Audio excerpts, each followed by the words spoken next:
मुंबई महानगरपालिकेच्या महापौरपदासाठी भाजपाकडून रितू तावडे यांच्या नावावर शिक्कामोर्तब, तर उपमहापौरपदासाठी शिवसेनेच्या संजय घाडी यांना उमेदवारी देण्यात आली आहे।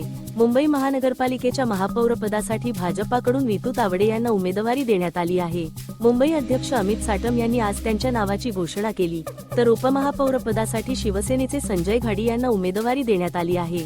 महापौर आणि उपमहापौरपदी उमेदवार निवडीसाठी भाजपाच्या नवनिर्वाचित नगरसेवकांची बैठक आज मुंबईत झाली।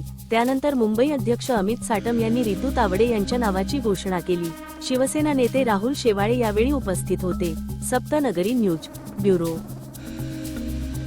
साधारणतः 44 वर्षानंतर भारतीय जनता पार्टीचा महापौर हा मुंबई शहरामध्ये, मुंबईच्या महानगरपालिकेमध्ये विराजमान होणार असून येणाऱ्या काळामध्ये मुंबई महानगरपालिकेला भ्रष्टाचार विरहित प्रशासन देण्याच्या हेतूने मुंबई शहराचा विकास आणि प्रगती घडवण्याच्या दृष्टिकोनातून आणि मुंबई शहराची सुरक्षितता अबाधित ठेवण्याच्या दृष्टिकोनातून मुंबईच्या महापौर या कार्यरत असतील।